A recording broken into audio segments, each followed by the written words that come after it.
Olá, gente fina, eu sou o professor João Batista e hoje a gente vai aprender as principais funções oxigenadas. É claro que vai ter mais funções do que esta que eu vou apresentar para vocês, mas as funções que eu vou apresentar hoje são aquelas que estão mais presentes em vestibulares, Enem e nossos exercícios do dia a dia. Separei as principais funções oxigenadas pelo agrupamento de átomo específico. O primeiro agrupamento que eu vou mostrar para vocês é aquele que contém a hidroxila. O que seria a hidroxila? Nada mais é do que esse agrupamento oxigênio e hidrogênio. A gente poderia demonstrar que teria essa ligação desse tipo aqui, ó. Aqui teria uma ligação entre o hidrogênio e o oxigênio. Só que para facilitar, a gente faz essa contração dessa ligação e coloca apenas OH.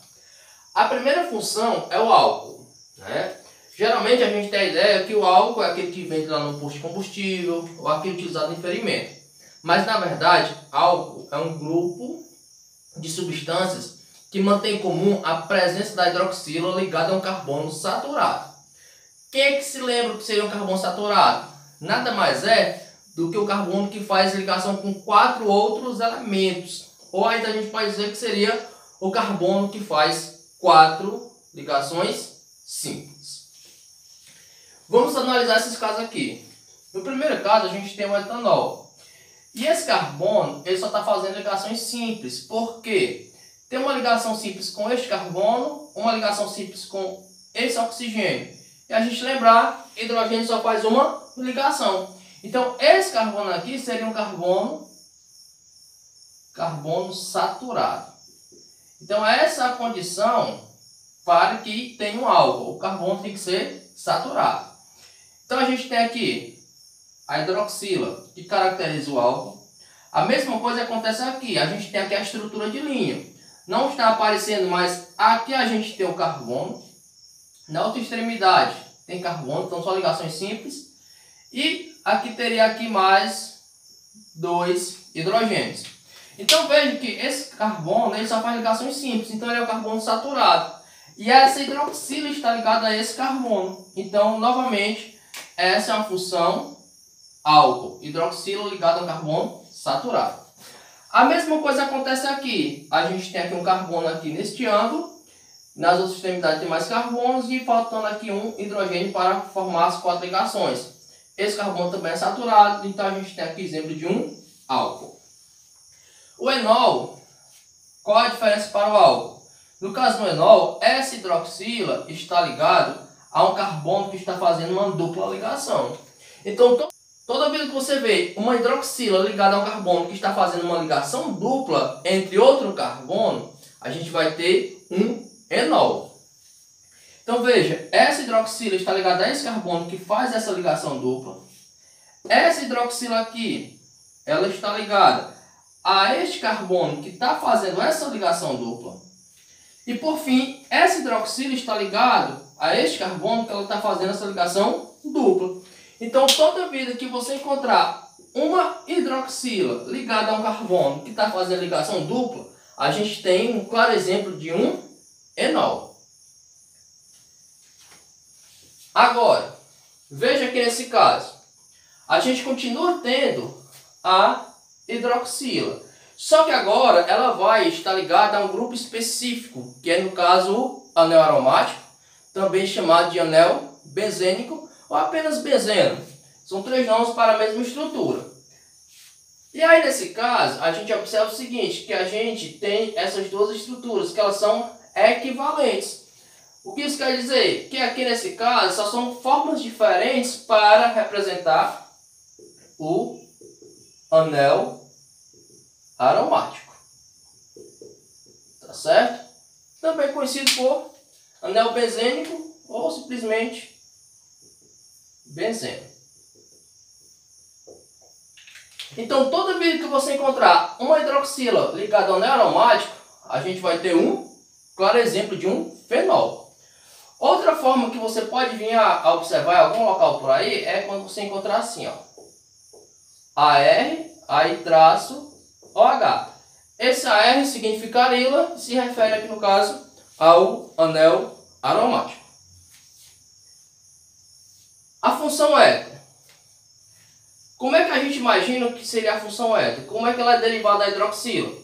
Se você retirar aqui o hidrogênio e no lugar desse hidrogênio aqui, vou colocar aqui embaixo. No lugar do hidrogênio, você coloca um carbono. E aqui, antes desse oxigênio, tem outro carbono, tá certo? Então a função éter é isso. É o oxigênio como um heteroátomo, ou seja, entre dois carbonos. Aqui a gente tem o primeiro exemplo. A gente tem aqui o oxigênio, está aqui o primeiro carbono e está aqui o segundo carbono. Então ele está entre dois carbonos. Nesse caso ele é um heteroátomo. E nesse caso, né, a gente vai ter a função éter.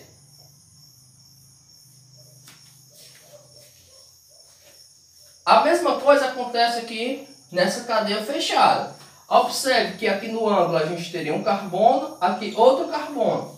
Então aqui esse oxigênio está entre dois carbonos, então a gente também teria a função éter.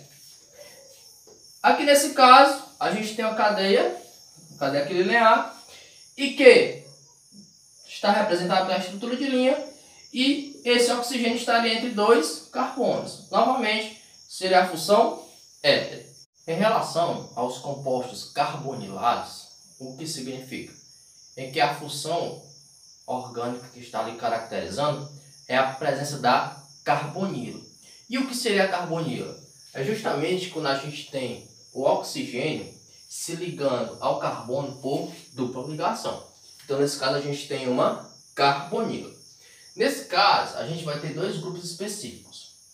Primeiro são os aldeídos. O que é importante saber pelos aldeídos? Que essa carbonila, né, ela é uma carbonila primária. Por quê? O oxigênio está ligado por dupla ligação ao carbono, nesse carbono que ele é um carbono primário. Para quem não lembra, carbono primário é aquele carbono que só tem mais outro carbono ligado a ele diretamente. Segunda maneira da gente verificar que é um aldeído. A carbonila de aldeído, ela só aparece no final da cadeia. Jamais essa carbonila ela vai ter um carbono secundário e vai estar no meio da cadeia. Outra forma da gente verificar é que essa carbonila vai ter essa presença desse hidrogênio aqui também. E veja que isso aqui a gente não tem hidroxila. A hidroxila contém o OH diretamente. Aqui não, aqui o oxigênio está de um lado e o hidrogênio está do outro. Então quais três formas de identificar o aldeído? Primeiro, a carbonila é uma carbonila primária, porque o carbono da carbonila é carbono primário. Segundo, aldeído, carbonila de aldeído só acontece em final ou no início da cadeia. E a terceira forma da gente imaginar é que na carbonila de aldeído a gente vai ter um hidrogênio. Uma forma que geralmente gosta de aparecer para te enganar, para te inclusive pensar que é uma cetona, é quando tem a estrutura de linha e vem nesse formato o nosso aldeído. Por que aqui a gente tem um aldeído? Se você relembrar, todo ângulo vai ter um carbono. E se você olhar aqui, esse carbono está fazendo três ligações. Para formar a quarta, vai estar aqui subtendido o hidrogênio. Por quê? Na estrutura de linha, a gente nem precisa estar representando carbono nem hidrogênio, mas só que estão aqui subtendidos. E veja aqui a carbonila, C-O-H. Então aqui seria também um aldeído.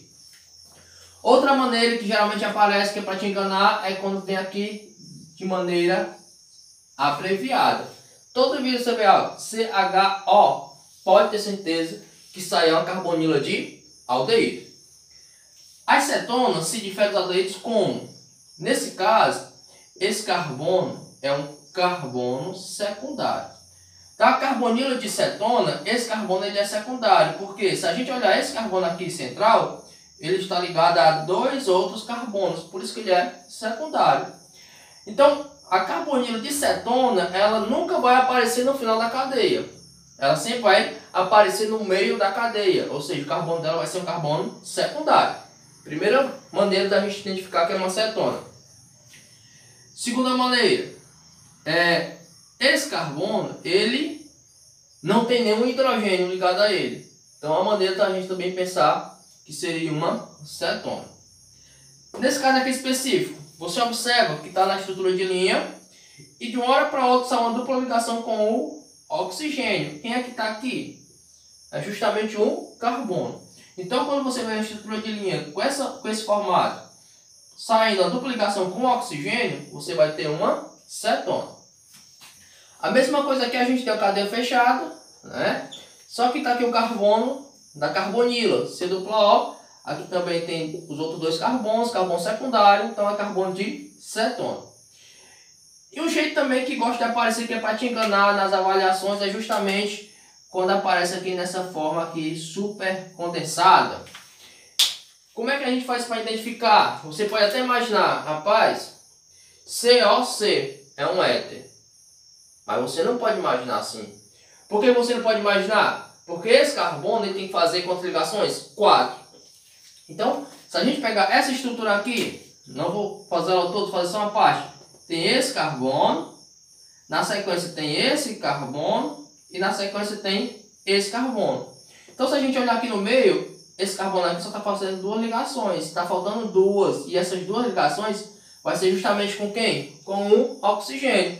Então, toda vida que você vê aqui o carbono sozinho, quando eu falo sozinho, gente, sem hidrogênio, e na frente um oxigênio, é uma cetona. Fechamos aqui com os compostos carbonilados.